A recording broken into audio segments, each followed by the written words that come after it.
नमस्कार विद्यार्थी मित्रांनो, MPSC एज्युकेशन या आपल्या यूट्यूब चॅनलवर सर्वांचं स्वागत करत आहे।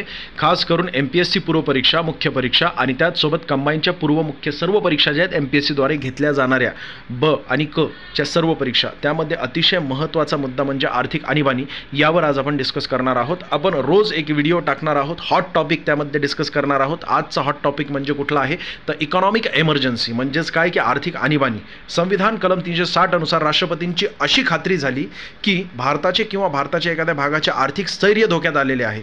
जसं की 1992 मध्ये तशी परिस्थिती उद्भवली होती, परंतु आर्थिक आणीबाणी तेव्हा लागू केली नाही आणि आजपर्यंत एकदाही 360 या कलमानुसार आर्थिक आणीबाणी लागू झालेली नाही। यावरही प्रश्न विचारला गेलेला आहे की केव्हा झाली, किंवा विधानांमध्ये प्रश्न विचारला जातो की आर्थिक आणीबाणी एकदाही लागू झालेली नाही। हे विधान अगदी बरोबर आहे। तर आर्थिक आणीबाणी राष्ट्रपती तेव्हाच घोषित करतात जेव्हा त्यांना असं वाटत आहे की आर्थिक स्थैर्य बिघडलेलं आहे देशाचं किंवा राज्याचं किंवा एका क्षेत्राचं।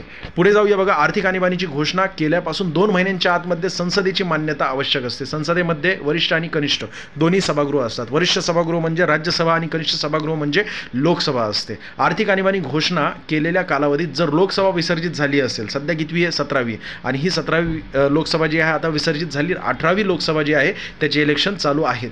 मग आता सद्यस्थितीमध्ये समजा आर्थिक आणीबाणी लागू झाली तर केवळ राज्यसभेची मान्यता आवश्यक आहे, तेही 2 महिन्यांच्या आतमध्ये, अन्यथा ही जी आर्थिक आणीबाणी घोषित केलेली आहे ती रद्द झालेली असते, म्हणजे रद्द ऑटोमॅटिकली होत असते। म्हणजेच राष्ट्रपतीने आर्थिक आणीबाणी लागू केली तर ती केवळ 2 महिने लागू होऊ शकते। त्यानंतर किंवा त्याच्या आतमध्ये जर संसदेने किंवा राज्यसभेने मान्यता दिली तर त्याला किंवा तर समजा लोकसभा विसर्जित झाली असेल तर राज्यसभेची मान्यता आवश्यक असते, अन्यथा संसद म्हणजेच वरिष्ठ आणि कनिष्ठ दोन्ही सभागृहाची मान्यता आवश्यक असते।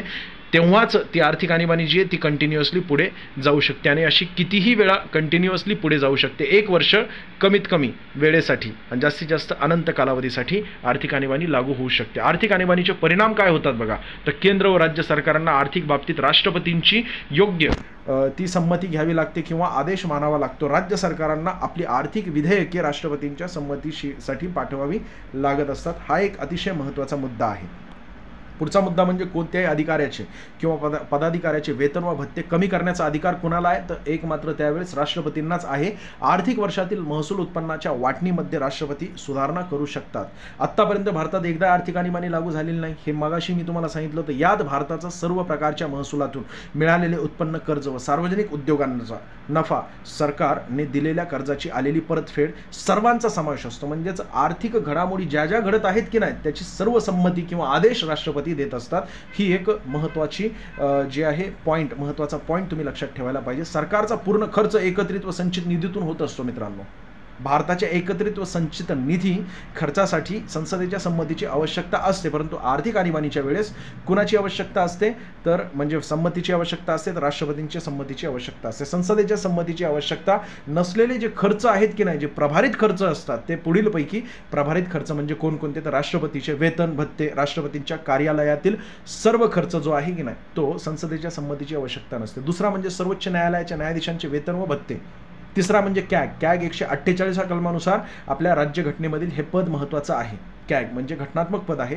कॅग म्हणजे कंट्रोलर अँड ऑडिटर जनरल असतो आणि त्यांचे वेतन, भत्ते, निवृत्ती वेतन या सर्व बाबी ज्या आहेत त्या प्रभारित खर्चामध्ये मोडल्या जातात। न्यायालयाच्या निर्णयाप्रमाणे घ्याव्या लागणाऱ्या रकमा ज्या आहेत त्या सुद्धा ह्या संसदेतील म्हणजे आपल्या राज्यघटनेमध्ये प्रभारित खर्च म्हणून त्याला गणलं जातं। घटना संसद यांनी मान्य केलेल्या खर्चाच्या बाबीवरील सर्व बाबीवरील खर्चांवर संसदेत चर्चा होते पण मतदान होत नाही। म्हणजे राज्यघटना यासाठी जो खर्च होत असेल किंवा घटनादुरुस्ती विधेयक असेल त्यावर किंवा संसदेवर जो खर्च केला जात आहे त्यावर जे आहे संसदेमध्ये चर्चा होते, परंतु मतदान केलं जात नाही। आता अतिशय महत्त्वाचा मुद्दा शेवटचा पेज म्हणजे भारताचा आकस्मिक खर्च निधी कलम 267 मध्ये दिला गेलेला आकस्मिक खर्च निधी, यावर आणि कलमावर प्रश्न विचारला गेलेला आहे।